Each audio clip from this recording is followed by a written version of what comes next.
Bulginaka, do you know that cybercrime is becoming a growing problem in Fiji? Cybercrime is defined as a crime in which a computer is the object of the crime, such as hacking and spamming. Cybercrime is also cyberbullying and using fake profiles to cause panic and spreading false news. If you're involved in this or know anyone who's committing these crimes, report them immediately. I'm Polly. And I'm Peter. We host the Traffic Jam Show on City FM. From 3 p.m. to 7 p.m. every weekday. Do the right thing.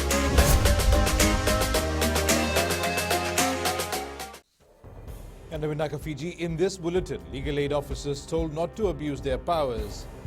GCC complex to be rebuilt. And bus fare increase effective today. From the studios of FBC Suva, Edwin Nunn. Legal aid lawyers and support staff have been warned not to abuse their powers and provide services to any Fijian. While closing the Legal Aid Commission workshop in Singatoka, Attorney General Ayaz Sayed Kayum said it was evident that some still try to access the law outside the legal framework. Details with Felipe Naikaso. These lawyers have been reminded of the importance of providing equal access to justice to all Fijian, regardless of their status. That's when corruption creeps in. That's when clientelism creeps in. That's when who you know, your social status, all of those things creeps in. And that then fundamentally undermines the actual premise of the rule of law.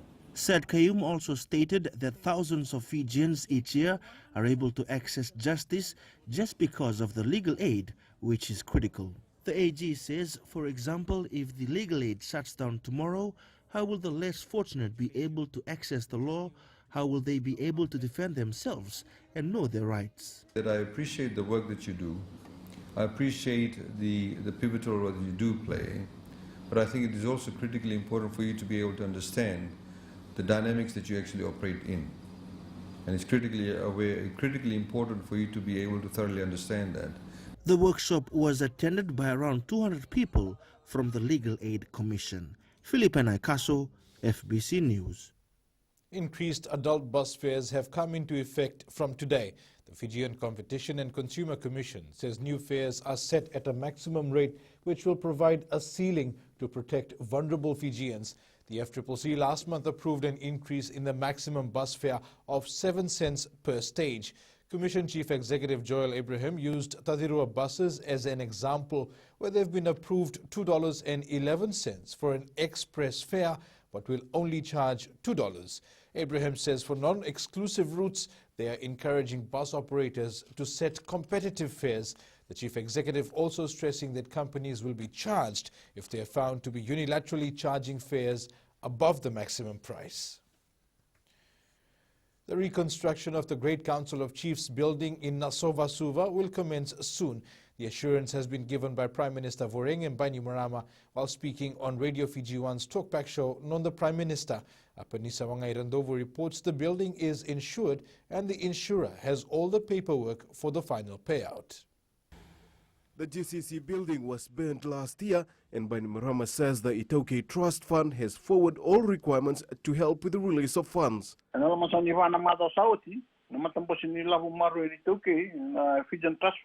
The Itoke Trust Fund have in the past 4 weeks compiled paperwork, and this has been submitted to QEB Insurance Company.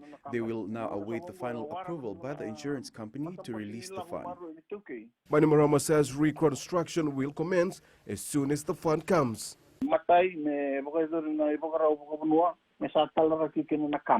First, a traditional protocol will be done to demolish the burnt building. Then the trust fund will look in the design, and straight after that, the reconstruction will begin. The building was commonly used for conferences and workshops, including some major regional meeting. Apenisa Wangardobu, FBC News.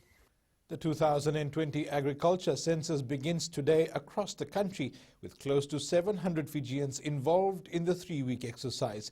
Agriculture Minister Dr. Mahendra Reddy is urging Fijians to participate in the census, which will be one of the most comprehensive assessments of the agriculture sector to date. He's also hoping that people will make time and participate, with up to 400 questions on the census form, which for the first time will be administered on tablets. Of course, we look forward to having a feel of the data and using it for policy making.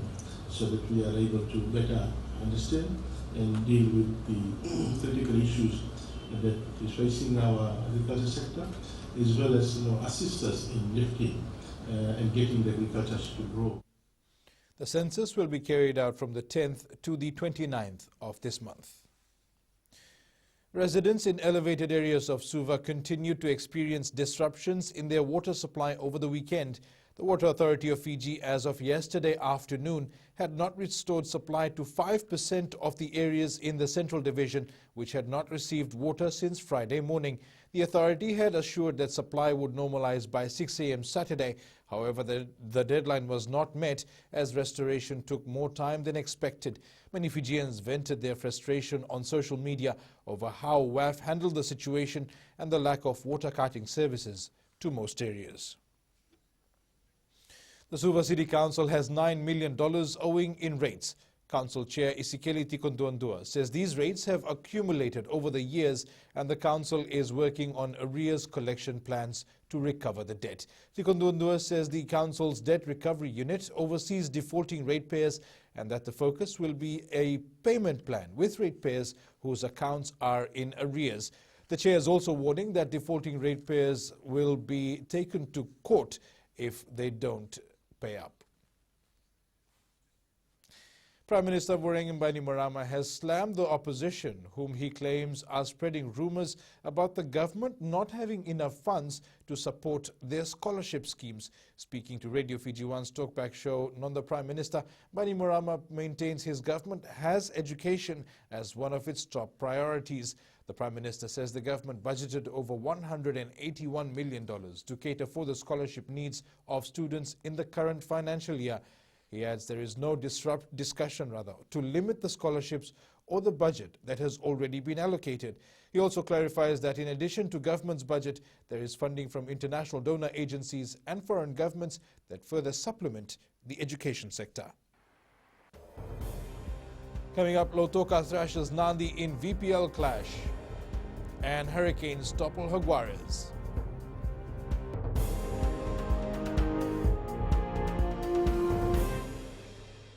Oira na ngone no de nunu ena be singa ni mataka. Merci sunga da ke no loma dina ke no mikron. Sakena ngau na mitaro bina no na baksa ka wala loma taki na ngone. Dalabina oya o meliki. Bulre oya o Samuel Samuli. Nama ke rau ena be mataka. Oniti ke no rombuka. Ni boy tiri kalima na miniti me ono kina tiri na kaloko. Ena Radio Fiji One nandomo ibiti. Inda na mataka dan ramai na singabo.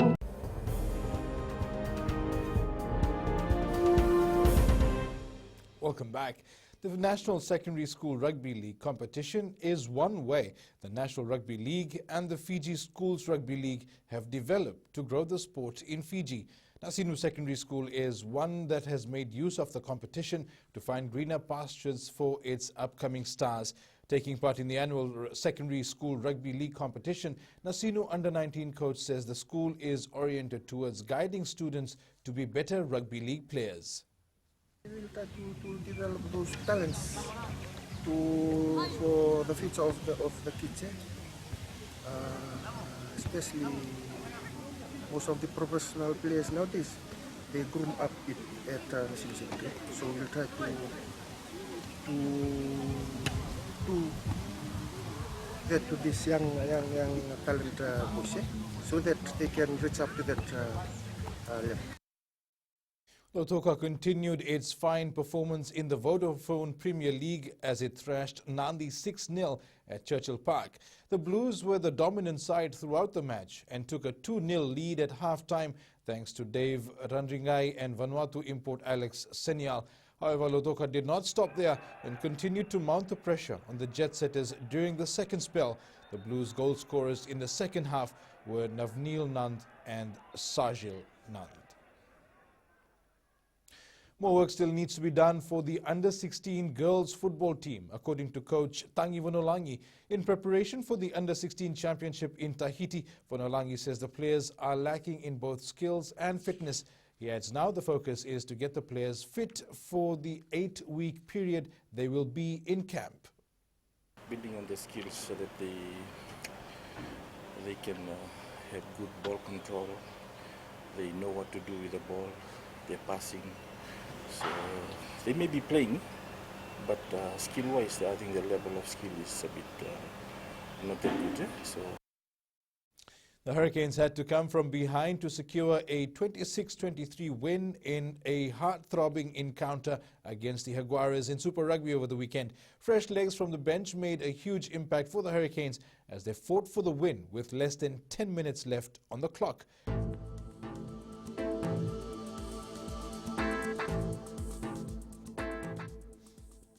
Thunderstorms are forecast for most of the Fiji group today. And that's your FBC Morning News. Remember to join us at 1 p.m. and 7 p.m. for our major bulletin for these stories and others. You can also tune in daily to our sister radio station, Gold FM. That's it from me for now. Have a good morning.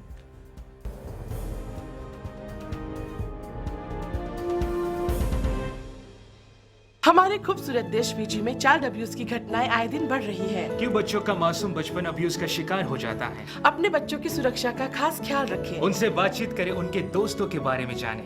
आज के बच्चे देश का भविष्य है। मैं दीप्ति और मैं मोनिश, आपके हमसफर। शामिल हो जाए हमारे साथ मंडे टू फ्राइडे 5:45 AM से 10 AM तक रेडियो फिजी 2 देश की धड़कन पर।